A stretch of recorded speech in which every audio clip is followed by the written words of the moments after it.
Mga kaibigan, bago mag-undoy, ginawa natin to. Tugtog ko lang sa akin ako ng vlog, mga kaibigan. Ito ay napakahalaga. Lalo yung mga plastic bottle ng Coke, yung Sprite, yan. At ito, itong Pepsi na to. Okay po ito, mga kaibigan.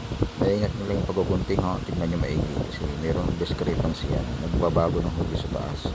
So lumalabas mas malaki ng konti yung circumference sa taas.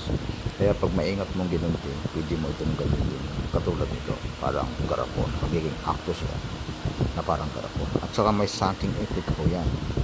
Kaya pati kape, hindi po talaga titigas ang kape dito. Dahil hindi mo makakapasok ng hangin. Mga kaibigan, gatas, kape, at saka asukal.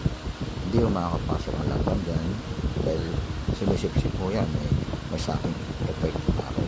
Mas magaling gamitin. Pakita ko sa inyo.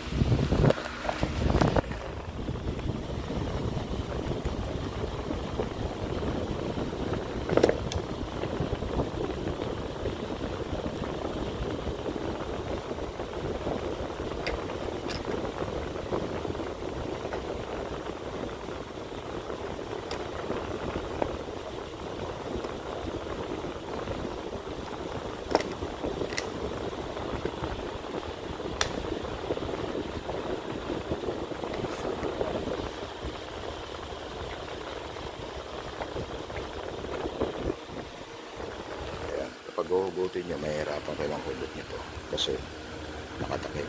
Magaling yung takip.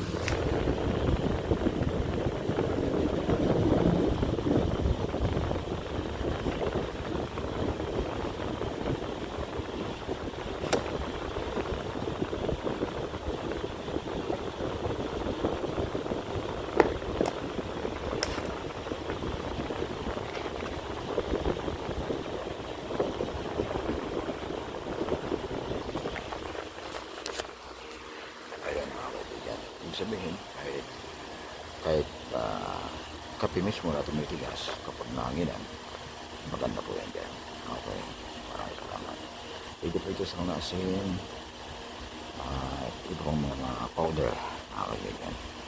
Yes, powder. Ito pong mga powder. Kahit anong klaseng powder, huwag lang ako siya po. Okay, maraming salamat.